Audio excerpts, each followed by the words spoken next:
Hello and welcome. This is Pepin from Pepin Reacts, and here today on this episode of Pepin Reacts, we have a great guest on Pepin Reacts. His name is Meader. Meader, how you doing? I'm doing fantastic, Nathan. How are you today? Well, I am excellent, and I'm just excited to get back into the show. It's been about 2 years since we last watched it, so I don't know what's going to happen, to be honest. I mean, I forgot what happened. I mean, I think Walt was pregnant at one point. Mm-hmm. He lost his baby, and his baby being Skylar, and he's just confused and sad about what to do. Mm-hmm. Wouldn't you be? I mean, a little bit. I can understand his sadness. I just can't understand why he would create this situation where he'd just be like a flip-flopper. I know. You'd think you'd want to buy a house and just stay in it, not flip-flop. Yeah. And, you know, this whole plot line where he starts running for president, I mean, I get it. He wants to affect change, not just within himself, but within his community. But it seems a little extreme, don't you think? Maybe, but what better cover for being the head of a meth empire than running for president? Like, you're already the head of the FBI. You might as well go all the way. Okay. Well, I'm a little skeptical in that case. So, if you like the video, definitely leave a like. If you want to see more videos like this, you know what you can do. Ding! Notification bell. Or, if you even want, send me a message on Twitter. I won't respond. Now, let's get into this. I'm not sure if this can be a timer-based reaction or a sync-based reactions, or what I'm trying to say. Highlight. Yeah, that's what I'm trying to say. So, alright, that was another exciting, back-breaking episode of a show called Breaking Bad, Season 6, Episode 2. Meader, what are your general thoughts? Great episode, awesome progression of the plots, new wrinkles added, and pushing the story forward and setting up for, I don't know, we must be near the finale of this season, huh? Yeah, I think we're 1 or 2 episodes away. Because I think there's 13 in this, and this was 11. Yeah. So, I think my general thoughts are a lot happened, and this kind of seems set up for a lot of payoffs here. Because it's like, I guess there's a lot going on here, and it kind of went quickly, but I think that's kind of the point of it. Like a lot of these motions that are being set into are like short time sort of things. Like, we have like Skylar and the baby, that's a very short time frame. We have like Walton's drug deal, very short time frame. You can see how short of a time frame like Jane went from clean to druggy. You know, like everything's just kind of like crunching down to the second. Yeah, but they're crunches of long-term things, right? Like a baby's a 9-month thing. This meth thing has been literally from episode 1. Jane's been sober for a significant amount of time. And so these are all things that have been of a progression, or it's like the final moments of stuff that has been built up for months plus. Yeah. Everything's coming to fruition, and it's all at the same time. Yeah, right. So just a confluence of different things. And I guess Jesse just hitting his lowest point, too. That's another thing. Yeah. Which he's been kind of doing that. He's been kind of like a teeter-totter a bit, but now he's just gone like super low. Yeah. I guess maybe an analogy there is kind of like, if you ever watched like a stone worker, or like someone who breaks these giant boulders, like they'll start hammering at one place and it doesn't look like anything's happening for quite some time. And eventually they do one final blow and the whole thing breaks. If you like look at that, you're just like, oh wow, that's so sudden. But no, kind of what you're saying, it was built up over all those little hits. Exactly. Great storytelling going on right now. Ooh, okay. Well, let me tell you a story of how Gohan became a Super Saiyan 2. Okay, yeah. Yep. So at the beginning, Dragon Ball 1. It started with Goku as he arrived on Earth as a baby. Nope, go back further. Okay, what'd you think? What'd you think of the episode? So I think the episode was pretty great. I was honestly a little bit distracted by some of the audio and technical issues I was having. because like I kind of feel like an actor a little bit in a way that like I just not like I need to be aware of like what's going on the screen, but also if I don't actually have proper stuff recording, then all of the effort's kind of for nothing in a way. Yeah. So Yeah. I felt like my attention was kind of focused on two different things. I think Plight of the content creator. yes, yeah. Yeah, and usually it's not so much of an issue, but when I start having all these little audio glitches, and you know, you will probably be able to see it in the reaction, but it's like the video would all of a sudden start going back in time. The audio would kind of cut out, so I think I was maybe having more of a video issue there than like a audio issue, but it was getting kind of a little bit confusing for me. But I can still follow all the plot details. But you know, well, let's run through them. okay, so. I'll let you set this up here with kind of the timeline of events. I really like when we kind of go through the timeline, like as things happen. So we're kind of recapping, especially if this isn't timer based. I think that would be very, very helpful. But it starts out with the combo situation. Talk to me about that. All right. So Combo is one of the drug runners for Skinny Pete. For Jesse. For Jesse. Okay. So he's not one of Skinny Pete's, he's one of Jesse's, which that's right. He was in that initial group when Jesse, like they went over to Jesse's place and they're like, hey man, got some crystal? And then he's like, nah. And then they all leave. Then he pulls up the crystal. So that's where I recognize him from. But yeah, he's got protection on him. He's got a gun. And then there's this little kid that comes, you know, around, and it seems like the other car was there just to mark him, essentially. And then the kid just kind of went around him. The kid must have gotten some signal from these guys. I assume so. Maybe not. But then, you know, Combo didn't want to... He didn't assume anything of the kid. And then the kid ends up shooting him. Which is a little surprising. So, but anyway, get away. Or they get away and he's dead. So a couple of big questions there. Number one, how's this working out with the kid? Like, I assume that kid's just the brother or family related to somebody in that gang, in the competing meth gang. I assume it's also a competition thing as well, which they kind of foreshadowed about that like earlier in the season, I believe. But it's uncertain if he's like family related and that's why he's doing it. He's just part of this whole gang warfare thing, or if he's like conscripted. I don't think it'd be conscripted, only because we're in like, I don't know, we're close to the border. We're not like super close though. And so it just seems a little bit far fetched to think we have like child soldiers. Like I think that's something that might happen more like in like the gang cartel areas in Mexico, maybe, or maybe like on the border. But not so much there. But that's just my kind of assertion. Okay.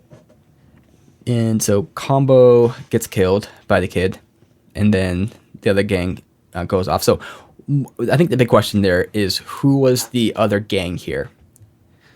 Was it a gang that we know of? Number one. Number two, is it the cartels?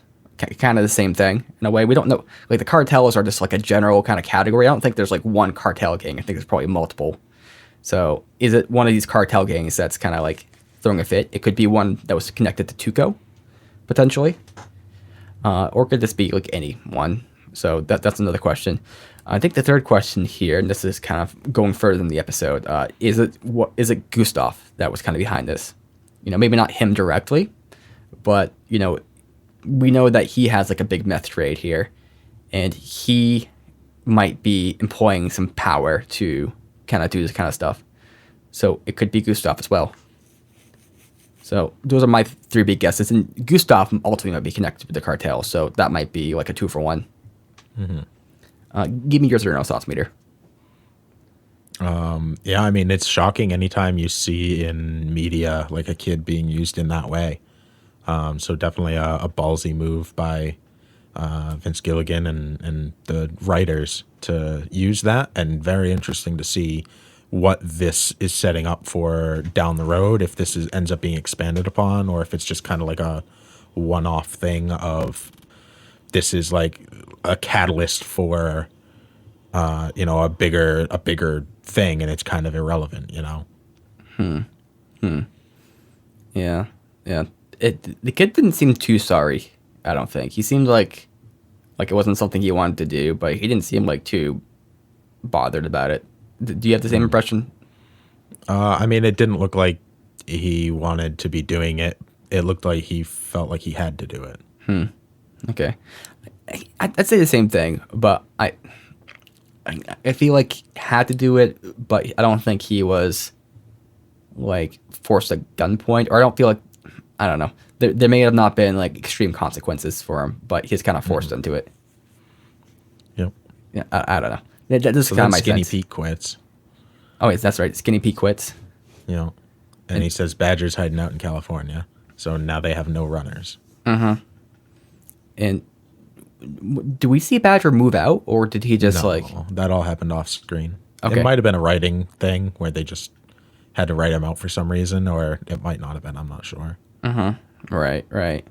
I mean, either way, that kind of happens in real life too. So either way, it kind of makes sense. Yep.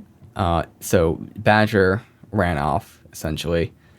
Jesse's kind of pushing forward with this whole like drug thing. I don't know what his impetus is though for it though, because it's like he's pushing forward and he's kind of being like a little bit like Walt here, like we need to expand empire, blah blah blah. But I don't know what Jesse's whole game is. Granted that he might have enough money to last him like quite some time here, and of course with this big sale, it'll do it too. So maybe it's just like features a grandeur, but I don't know if that would have been him a couple episodes ago. Yeah, I mean that's just the path that he's currently on. I don't know that he's looking around past. This is what I'm doing right now. Yeah, so kind of lacking that context.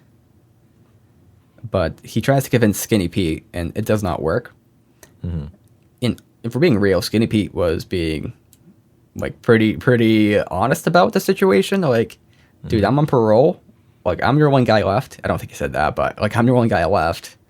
Like, you're essentially just asking me to go out there and die. Like, that's what's going on here. And the backup we thought we had is not there because everyone found it was a lie. Yeah. And Yeah, status quo changed drastically. yeah. And a lot of Jesse's whole thing is based off, I was going to say interpretation, but maybe, what was the word? Because his whole thing is like drawing and everything and kind of like portraying things a certain way. And I feel like that's a lot how Jesse's mind works a lot, and also how his sense of power does. Like, I feel like his sense of power, or his power, or how he feels, is all about perception of it. And now that he feels powerless, although nothing much has changed actually, maybe it has, but I think now that he feels powerless, like he's just in the dumpster now. And it's kind of like the only way you have superpowers is if you believe you have superpowers, at least for Jesse. I don't know. I think he feels guilty about somebody dying on his watch. Like he feels like that's his fault. Jesse's motivation isn't power. No. No. Jesse's motivation is, money, but people. So I don't think he cares that he doesn't have power. I think he cares that like somebody died, one of his friends at that, and it's his fault in his mind. See, the only thing I can't really come to terms with in that case is that, like, he's been trying to like make it big as a drug dealer. Like he's been, trying to get money, trying to get fame and glory. And, Well, there you go. That's not about power, though. I mean, I guess it's kind of like I'd argue it kind of is effectively, but it is a little bit different though. Like he's not chasing money for the money's sake. He's chasing it for something else, like the relationships. And Yeah, I mean, he wants the fame and glory because that means people like him, and that's his biggest motivation. There is the people. yeah. Okay. Maybe here he's getting a bit poisoned by Walt's attitude then. because for me, it's hard to not say he's not about power to some degree when he still seeks, going towards this building an empire in the face of the death, and even what Skinny Pete saying. But is he though? He's not. He hasn't sold anything. He told Walt off. He left the place that he thought he was going to meet the people that were going to sell all this stuff. Yeah. He's spiraled out of being with anybody. Was trying to push Jane away. He's not really pushing towards building this empire after the death of somebody. I think you're right there. So it's discordant then, because he talked the game, but kind of like he is emulating his imaginary superhero, Walk Back Man, and he's using this depressive state to just walk back from everything, kind of escape it. I guess. You don't agree with that? Not really. Okay. That's kind of a stretch, but Come on. I was trying to make things. Okay. I think he just has bad coping skills. Yeah. Okay. So where do we go from there? So Skylar's at work. What's going on with that whole situation? So if I was to give a quick synopsis. If I was to give a quick synopsis, I would say that Skylar is very pregnant. She's about to give birth. Walt came late there for the baby, kind of like how Jesse came late there for the drugs. I think there's like a mirror sort of thing there. They both have different priorities. And Skylar's very apprehensive about her relationship with Walt right now. Like she kind of wants him to be there, but she also seems kind of like a little bit bothered. Like almost she was like, oh God, you can't be fucking kidding me, when Walt came in. And I don't know if she's excited about the baby as she would have been. But at work, she's having some decent interplay with the boss. And I don't know what's going on in this whole birthday scene. The boss egged her on to do a sexy birthday song. I don't know if it was supposed to be a sexy birthday song, but that's how it ended up being. Yeah, because she was doing like a Marilyn Monroe singing to Kennedy. Like that was a thing that happened. Oh, yeah. She did that super sexy song, and he was like, do like you did that other time. So the implication there is that is exactly what he was asking her to do. Now, the last time, did she get egged into doing that as well? Or was it like... I mean, maybe. I don't know. It's not clear. I'm just not sure if that's the thing that happened at the birthday party or the party last time, or if this was something else. Can we talk about a couple of things? One, how wildly inappropriate that was. And two, how uncomfortable that would have been to be in that room while that's happening. I agree. I would have been very uncomfortable, but everyone else seemed like they were having fun. They fucking loved it, and it was so weird. It was so fucking weird. It's like, okay, let's watch this employee who's pregnant do a sexy little thing and get really close to the boss and like almost who's like begging her to do it in this big warehouse with everyone watching. Yeah. Real creepy. Really weird, but everyone seemed to be about it, so maybe that's just... They fucking chanted for her. They were like, do it, suck his dick right here. Yeah. It's real weird. Yeah. Now, do you think that's a writing thing, or is it more just like okay, let me put it this way. Do you think that these people are just oblivious to the situation? Do you think that's the workplace culture, or do you think this is just a writing thing where they're trying to indicate that it seems like they're playing up the sexiness and everything to it because we know the context, but, if this was like played out for real, that it would be a bit more mundane with how the office people would be seeing it? I don't know the answer to that. I think if they wanted to hide it, they would have hidden it. Like they could have easily done a side scene where she brings him a slice of cake and he begs her to do it privately, and they do it. Like, I think the idea there might be that like what they're doing is in plain sight, and they're not hiding anything. I see. I guess it also gives impetus for the people within the office not fighting against it. They're kind of forward. They don't care. They don't give a shit. Like no one's going to be like, oh, this is preferential treatment or sexual harassment. They're like, we kind of like what we're seeing. Yeah, sexually harass her.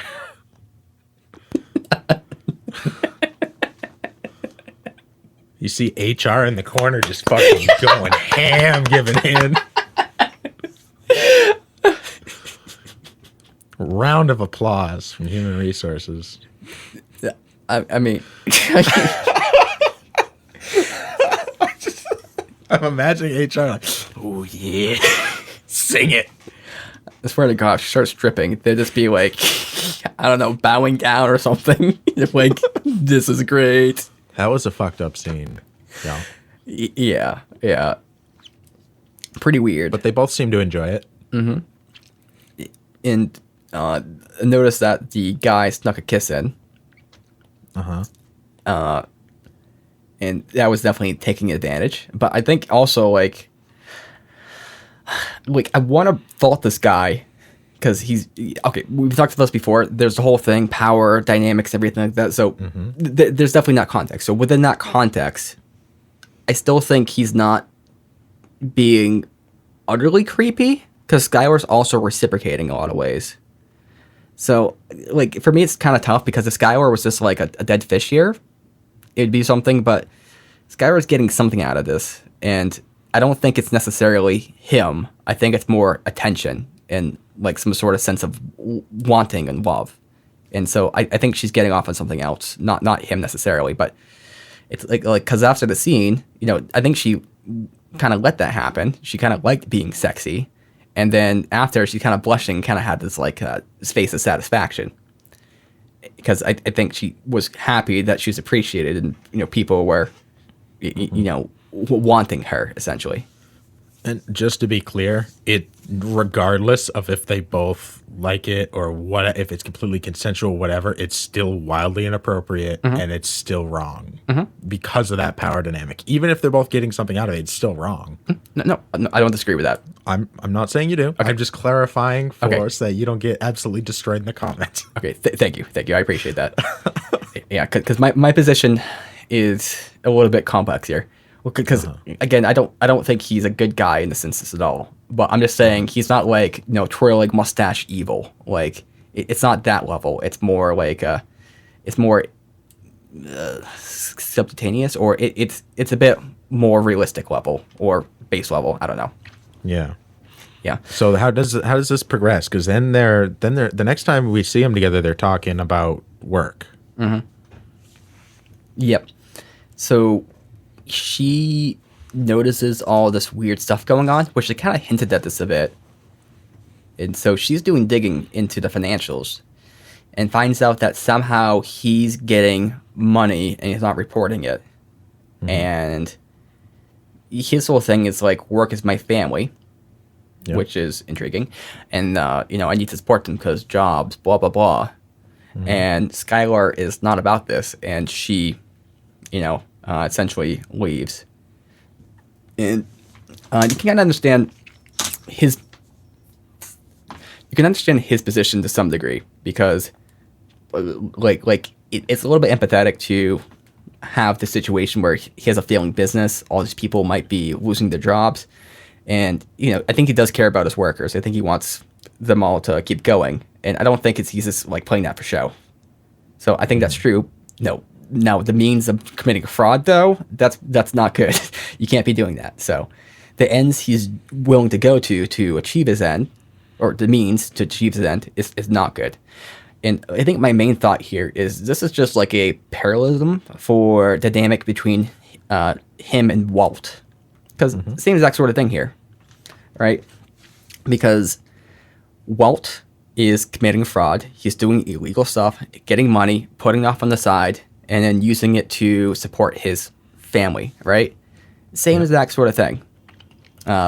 Maybe the businessman is a little bit, I don't know, a little bit more direct with it or something, because at the very least, you can see like how there's more of a direct correlation with what he's doing and kind of supporting the business than what Walt is doing, supporting the family to some degree. But I think that's kind of the parallelism there, and Skylar kind of standing up for that and being against it is kind of foreshadowing or kind of like telling the audience that Skylar would be 100% against Walt selling meth in order to support his family. It's not right, and she would leave him for that. Though that gets complicated because she actually came back, it seems. But it seems like Skylar did the digging, found something wrong, brought it up, broke off the relationship, came back. But that's kind of my greater context for this, because this scene wasn't necessarily about what's his name? Ted. It wasn't necessarily just about Ted. I think it was also mostly about Walt and the dynamic between Walt and Skylar. Mm-hmm. Tell me what you think of my thoughts and any thoughts you have, how off base I am. No, that seems perfectly accurate. I think the big difference, though, comes down to when Ted gets caught out, because in both situations, right, Skylar digs and finds, hey, you're doing something unsavory. But in Walt's situation, he continues to lie and shut her out, even to the moment, to the point where they're like, okay, we're at an impasse. Neither of us is ever gonna, like, you're never gonna tell me the truth, is kind of where Skylar's at right now with Walt. But with Ted, when he gets called out and she's like, here's all the receipts, literally and figuratively, he's like, okay, you got me. Here's the truth. And he's like, I don't want you to go. And she's like, I can't be a part of this. And then the next day she's back at work. So she is willing to be a part of it. But the difference is Walt continues to lie and seclude her from the truth. And Ted is being honest and tells her the truth after, granted, it's after they've been caught out. They both lie through their teeth to her face several times for long periods of time. But eventually Ted admits and Walt doesn't. Yeah, that's an interesting dynamic, because she's even willing to accept it. But the fact that he was as honest with her, I think, made the big difference. And like, maybe she wouldn't be willing to put up with that shit before all the stuff happened with Walt. But I'm sure that's kind of affected her just a character and everything, and what she's willing to accept. Yeah. Interesting. Yeah. Yeah, and she comes back to work, but she seems miserable too. Like she's having to live in the bed she just made. Yeah. I mean, at minimum, she's just very heavily considering her situation. Like, what do I do? What's the right thing to do right now for me? I think that's kind of where she's at. Yeah. And she said that she wouldn't report him. She did. Yeah. She did say that. Which committed what? What did she say? $1 million in tax fraud? Yeah, something like that. And Walt's about to sell $1 million worth of meth? Oh, really? Oh, yeah. I mean, hey, it's pretty interesting, huh? Yeah.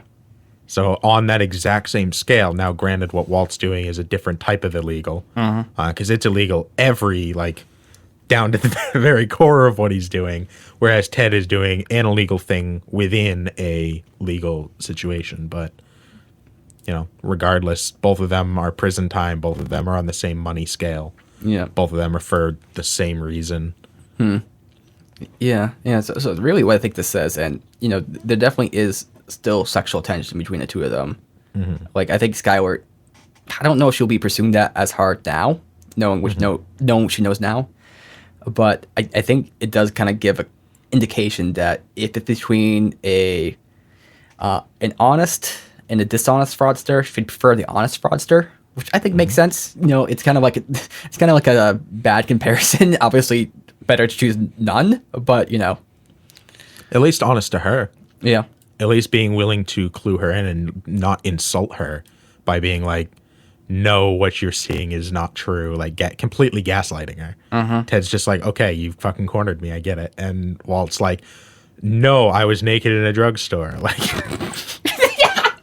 the lengths Walt will go to lie to his wife is unfounded, limitless.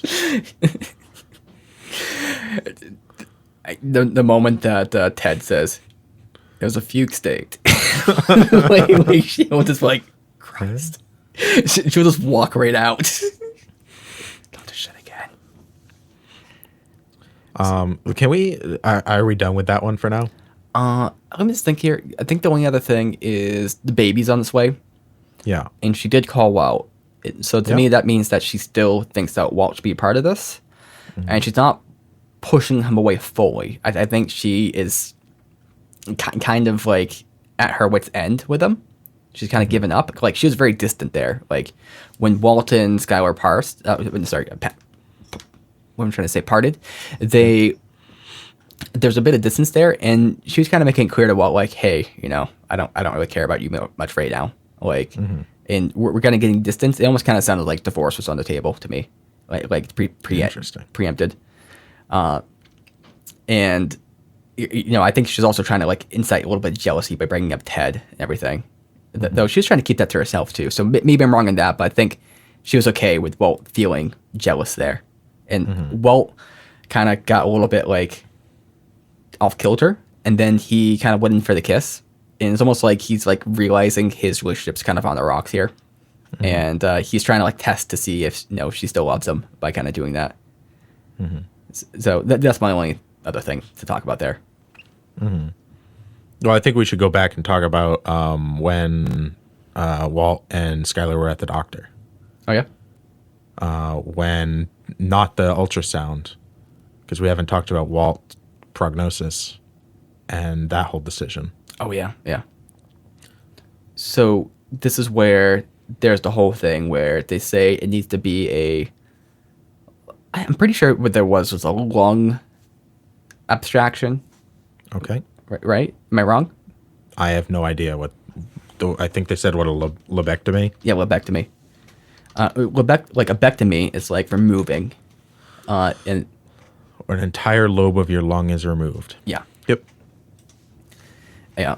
So yeah, essentially it's going to take a big part out, and I think there was a couple of different things going on with that, because I think part of it is a metaphor for Walt losing part of himself, right, to the cancer, and then part of it also is like the dichotomy between how Walt would have handled this beforehand and how he's handling it now, and how Skylar's is so confused by this. Like, how does this make any sense? Because he asked about the money, and then it's $300,000 or something like that, and then instead of Skylar being like, instead of Walt being like, oh crap, no, I can't do that, and Skylar having to solely convince him, Walt's like, yeah, let's do it.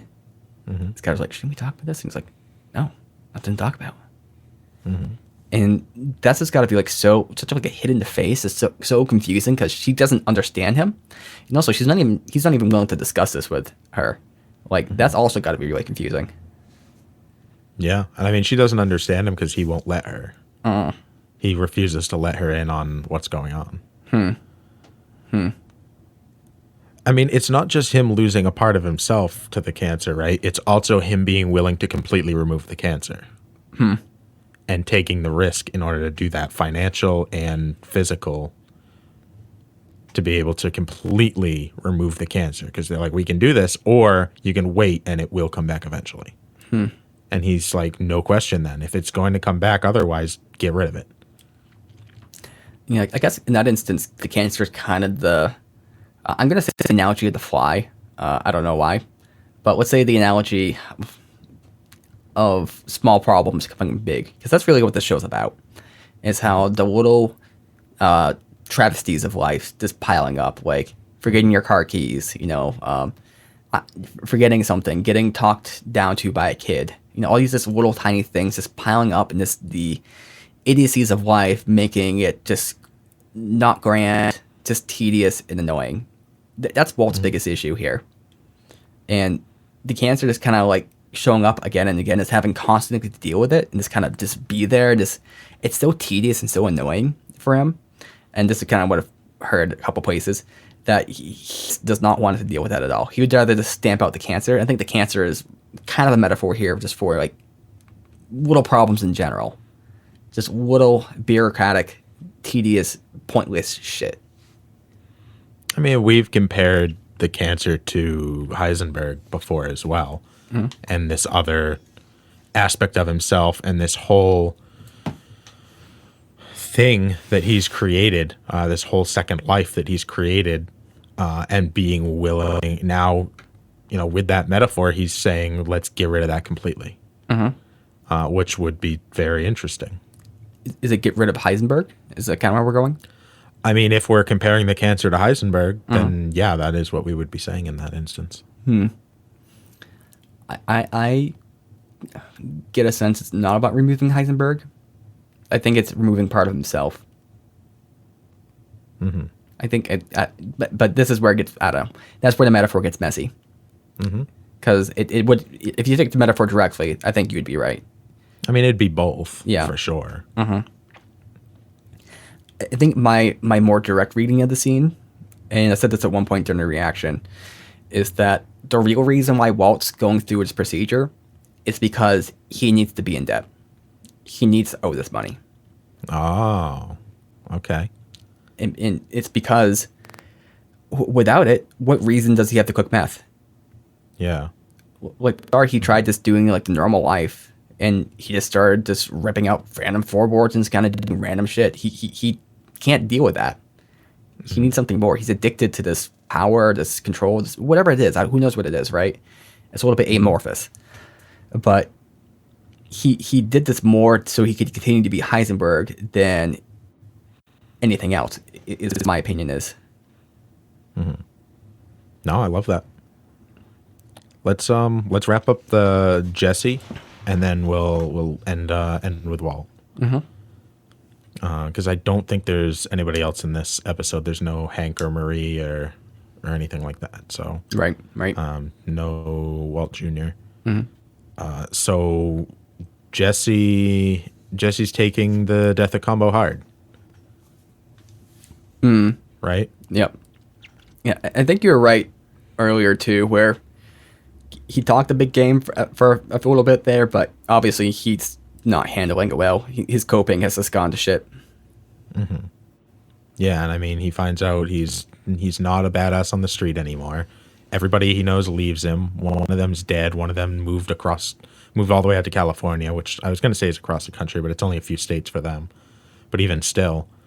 And he tries to he hangs up on Walt because Walt's callous about the whole situation of his friend dying.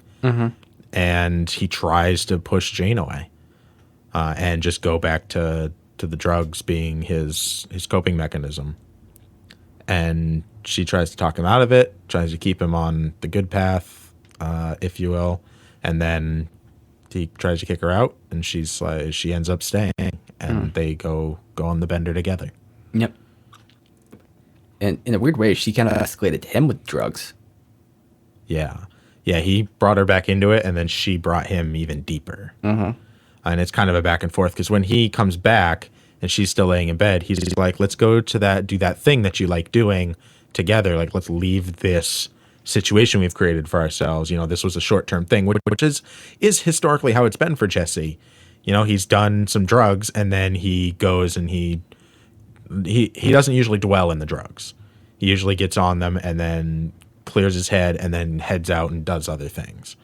But she says, yeah, let's go to the George O'Keeffe Museum, and then immediately leans over and starts smoking meth.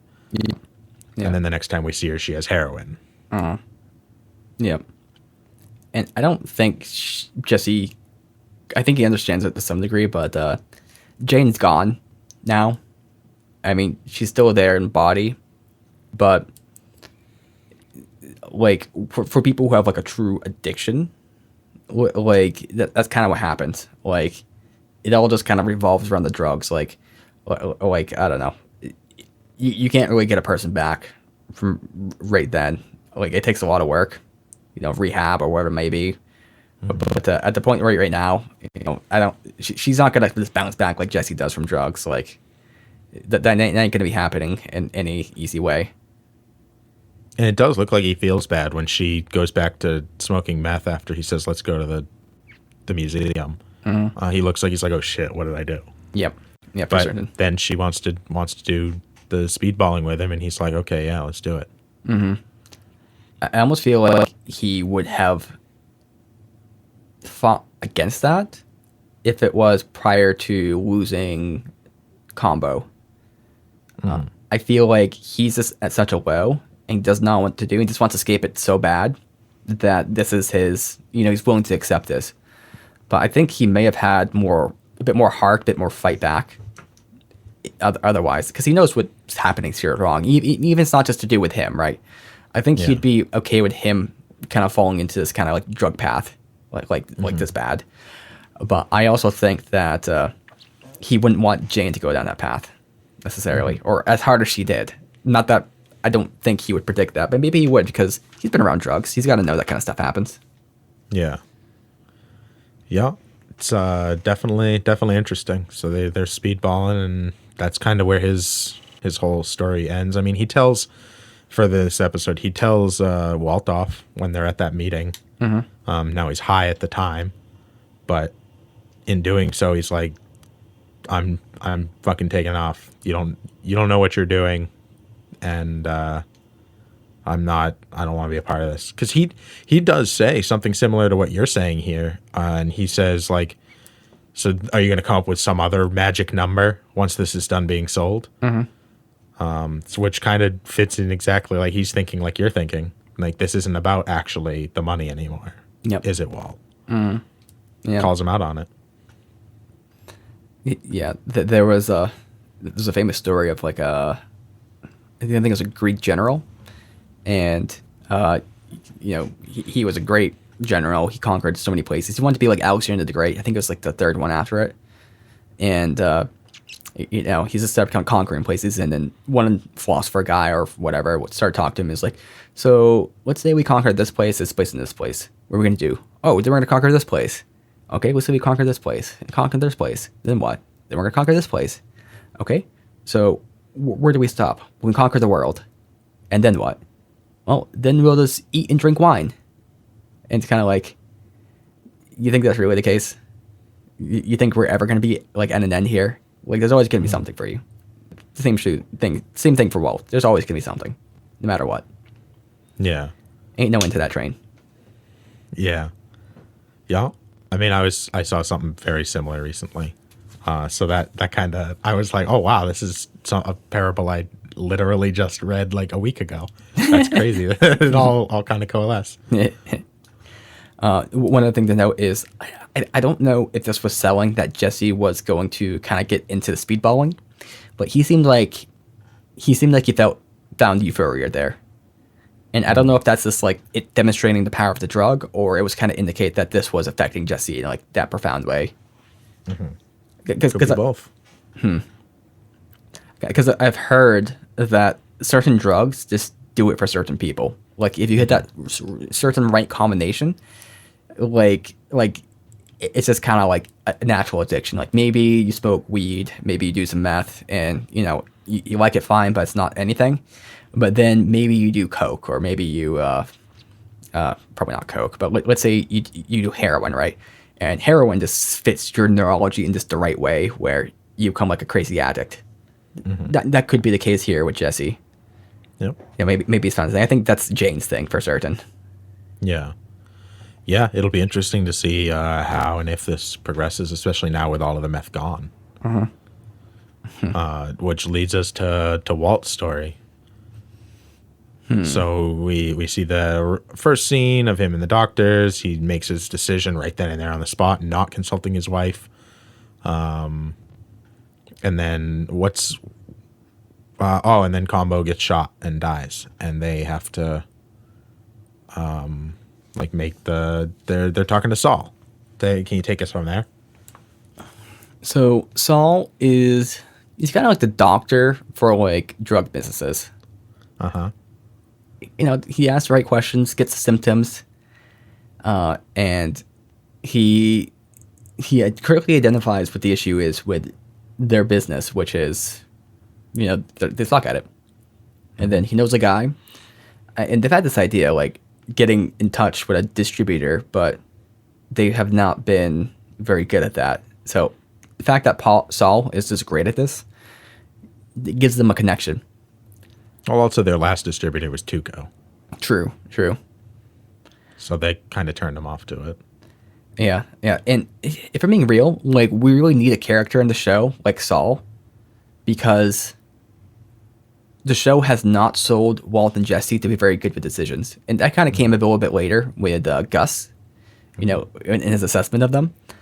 And I don't know if the show was deliberate in that kind of direction from the beginning, go, but honestly, it's kind of fulfilling to see because you walk back to like all of their decisions and how like careless they are. Like they should have been caught like a long time ago. Surprisingly, they haven't been. So And maybe they would have if Hank wasn't the one trying to catch them. So because Walt kind of has a leg up in that situation, where his brother-in-law is the DEA. oh, that's true. That's true. He's got some info inside. Also, he's And- got protection too. Yeah, Yeah. he has protection because Hank will never suspect Walt. Like we've seen that. Yeah, yeah. So that's true. That's true. So they get the distributor, or they get something set up for that. Walt seems a bit distant with Skylar and everything, kind of touched to that. He Yep. seems like he's legitimately happy for the baby, though. I think that's true. Yeah, definitely.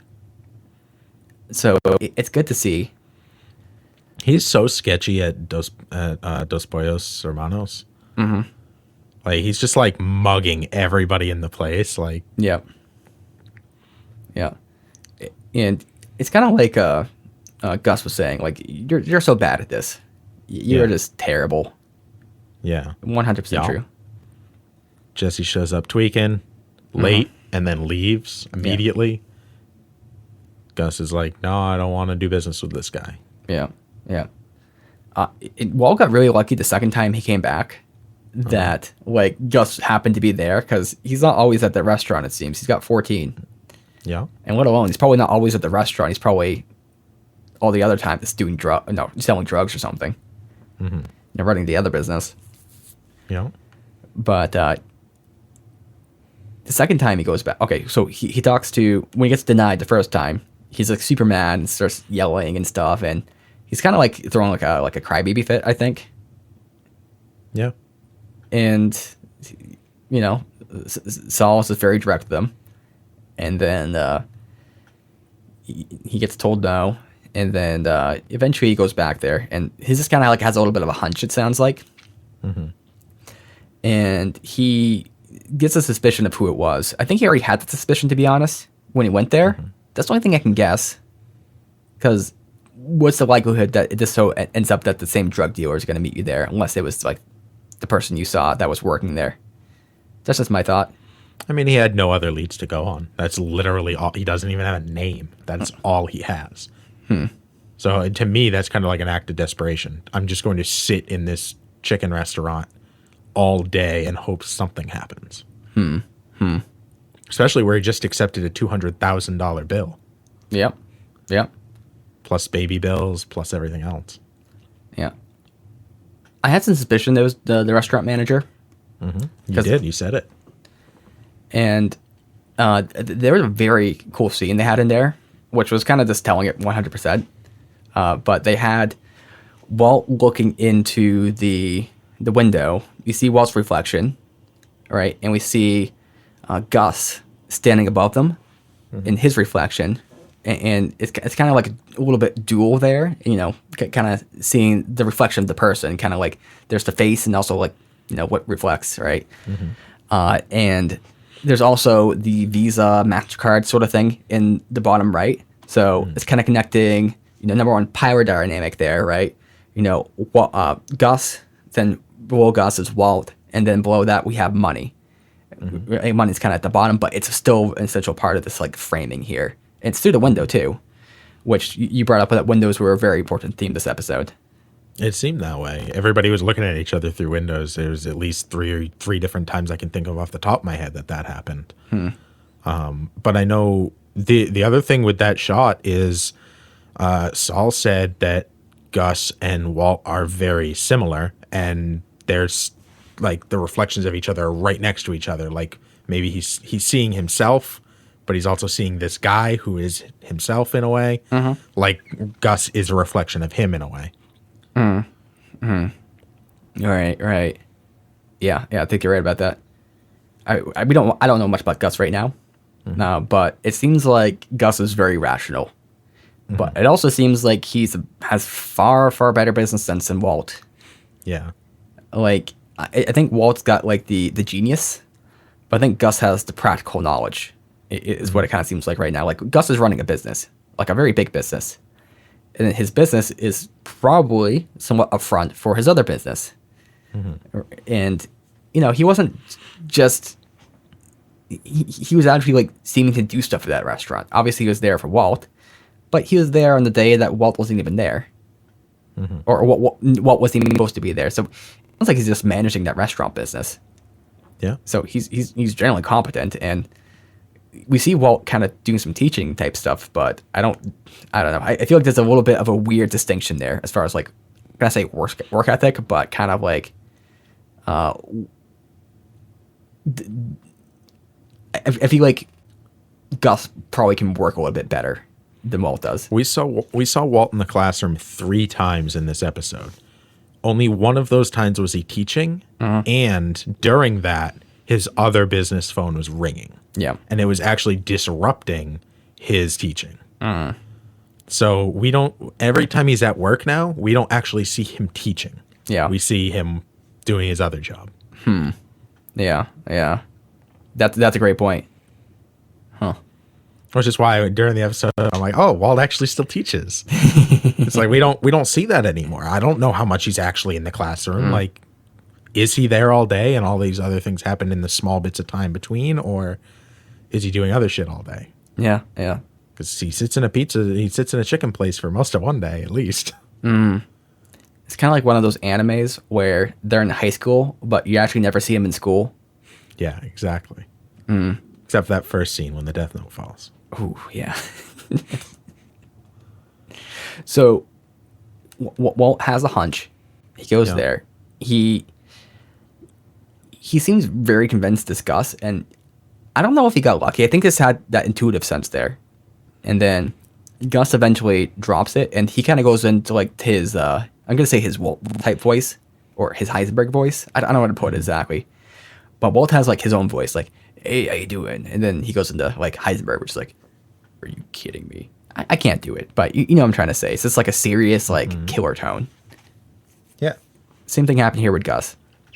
And I'm surprised Gus did that, but maybe it's because he doesn't fear Walt necessarily. He did allude that he had both his cell phones because he knows he has 2. Oh, by your numbers, that's a good point. I have your numbers as Walt's and Jesse's. Yeah. You took it as both of Walt's numbers. Yeah. I love that. And he doesn't like Jesse because Jesse is a druggie and a junkie. Yeah. Walt did speak some truth there, which I think kind of convinced him, like, I trust him, he'll do what I say. Which sounds a little bit weird sounding because it sounds like he's controlling Jesse, which is true. Just still kind of a little bit weird. But it seems like this is a little bit convinced, especially by the amount. But I don't know if Walt's going down the wrong path here. I think he's convinced by the product. By when Walt's like, you could sell it for double and people wouldn't even bat an eye. They'll pay it immediately. Yeah. So your profit margins are going to be through the roof. And then saying, you'll never have to deal with Jesse. Let me deal with my side and you deal with your side. Yeah. I feel like he might be getting into bed with the devil here. Yeah. Because I had this idea about Saul, which is that, like, Saul was going to... Like, I thought Saul was going to be a meth dealer from the cartels. Like, that's what I thought he was. That's not who he is at all. But I think the character I thought Saul may actually be Gus. Because I think Gus might just take him hostage and force labor on him. We don't know how Gus is here. Like, he could just be like a straight-up businessman, which would be interesting. That'd be very good for Walt's dynamic. But I think this might be, like, even worse than Tuco, like, on some levels. Like, very stable, but just, like, I don't know. Kind of how Saul thinks of business. Because the way Saul would think, I don't think Saul would recommend slavery necessarily. But I think Gus might be like, okay, we need you as a worker, so you're gonna stay in this factory here, and you're gonna cook meth. This is what we need you to do, and we got your family on the line. Yeah. So, but we don't know enough about Gus to really draw that conclusion. But I just feel like things are, I'm not gonna say too good to be true, but I feel like things aren't gonna play out the way that Walt's thinking they are gonna play out.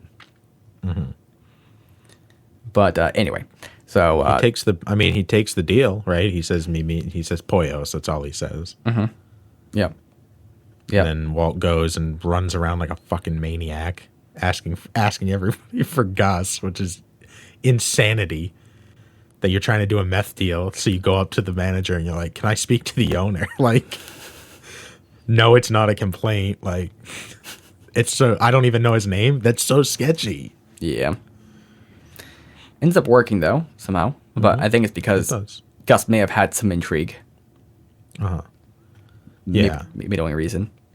So he has 1 hour? Yeah. To get the product, bring it to a spot, and he'll make $1.2 million. Which is pretty big. Takes off, tries to call Jesse. Jesse's speedballing, so he can't get to Jesse. Dodges a call by Skylar at Jesse's house while he's looking in the window. And then busts down the door, which you loved. Like, there's something there, right? And it's definitely a bit. You can see the extreme, and certainly there's a metaphor there. Like he's busting into like Jesse's life, and busting into people's homes, like something about that, right? But it's this. Ultimately, it's just kind of comical. Wakes him up just enough to find out where the drugs are. Gets the drugs, then finds out that the baby's coming. And great acting in that moment, right? As he reads the text and then smiles, he's like so happy, like, oh my God, I'm about to have my baby born to the world.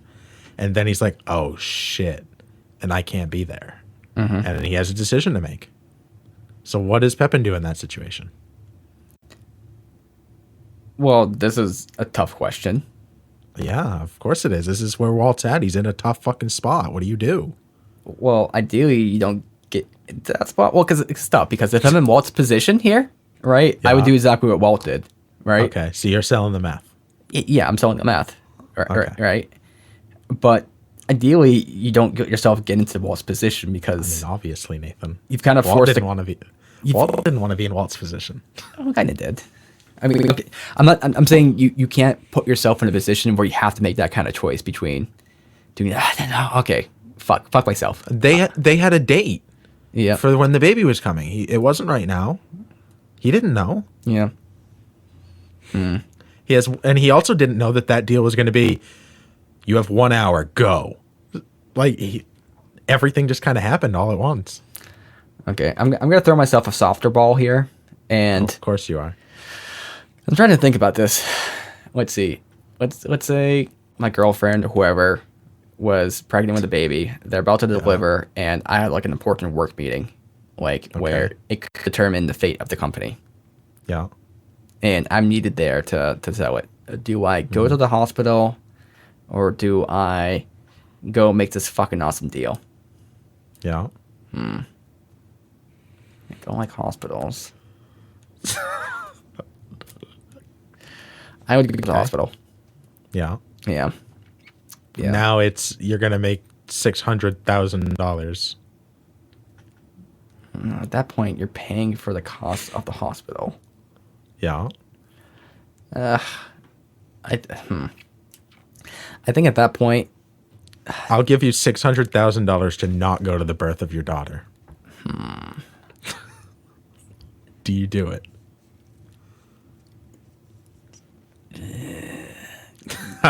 See, that's a hard fucking question, right? Yeah, it's tough because I know a lot of people would just say, of course, I would just go to the hospital. Who cares? It's not about money, right?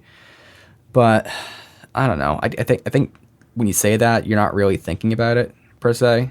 You're not being fully honest. And maybe some people are. Maybe some people just have a better sense. But I could see ultimately, I think if I was in that circumstance, I would go to the hospital, like for real. But it's not easy. Certainly not. So he packs everything up and that's where the episode ends. Yep. He leaves. So there was there's a part of that scene that was like really interesting to watch. Okay. Which is when we have all this dramatic music and all this tension and everything builds up. He gets on the phone. He has that moment of happiness, right? And then he makes his decision. And then the music kind of drops off. And then it's a shot of him picking up okay, I'll just describe it verbatim. Then I'll describe it the way I saw it. So verbatim is he puts the meth in the bag, right? And starts going off. So that's the way what happened. But effectively, the way it was shot, I believe, was indicating it's like he's picking up trash. It literally went into a trash bag. Mm-hmm. And it's like he's just picking up trash and collecting it and then just running off to take out the trash. Like, I think that's kind of the most on the head that the show has been with its messaging, I think. You seem like you disagree. What does that mean? What does that mean? That the choices that Walt's making is like he's just picking up, like he's not doing anything grand here. He's just picking up trash. Like he is. Oh, okay. Like he's avoiding what really matters and still dealing with this stuff, right? Mm-hmm. Like it's. Imagine the decision you were making is between going to see the birth of your daughter to, picking up trash at the beach, right? What would you rather do? Well, it's kind of obvious there. And obviously there is a context of how much money it is, but it was more, I don't know. It just seemed like the meth was kind of garbage at that point. Mm-hmm. In a way, I think about it, kind of is, because everything Walt's doing is for his family. I mean, is that for his family right there? Guess. I mean, in theory, right? Mm-hmm. So I think you disagree with this metaphor, or my interpretation. No, I mean, it's a valid interpretation. Okay. I saw him struggling to carry it, so even if it was trash, it's still like a big burden on him. Yeah. And he's taking it to turn it into gold, pretty much. Mm-hmm. True. And he's doing it all by himself.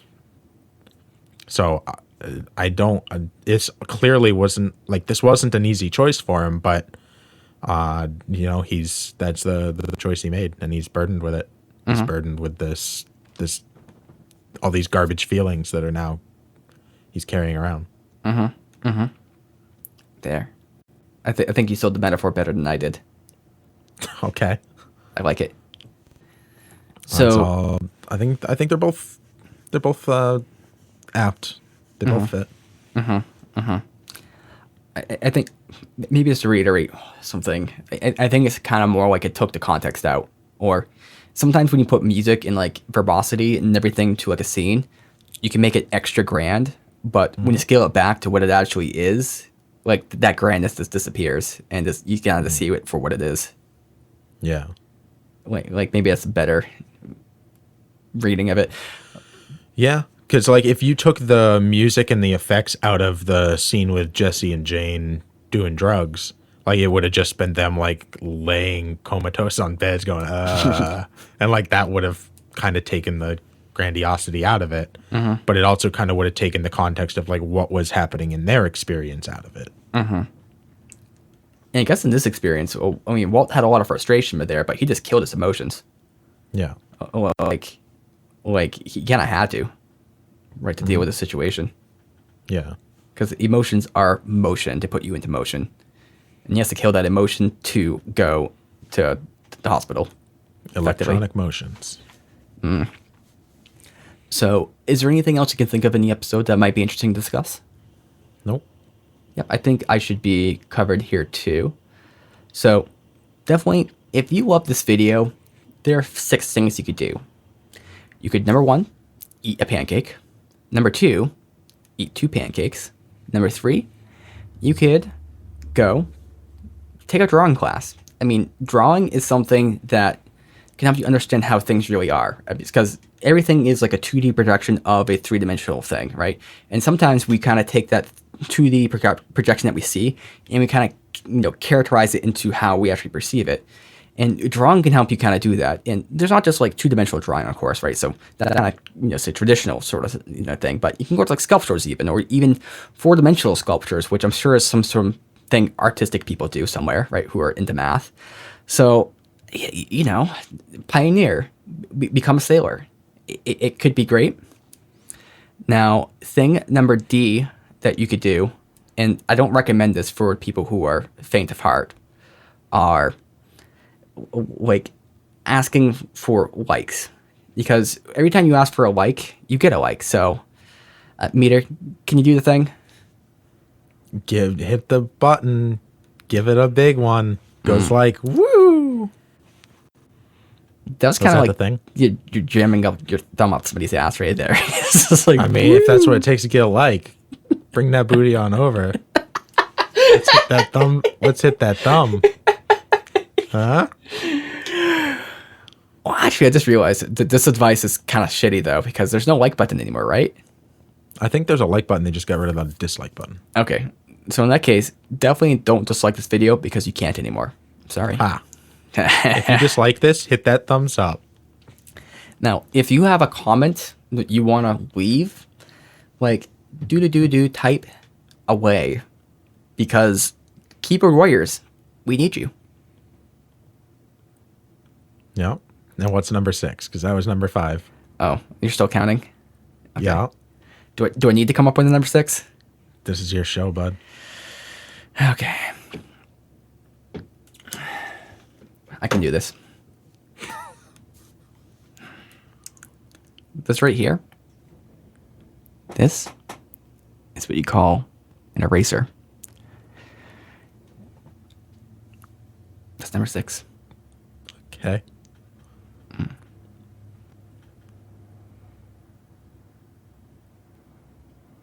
So, definitely, you guys, check it out next time on Pepin Reacts. We're going to watch more of this awesome show called Breaking Bad. See finale coming up one day, eventually. Hey, are you ready? I am ready. You're ready. She's ready. Who's she? The baby. Because Pepin Reacts.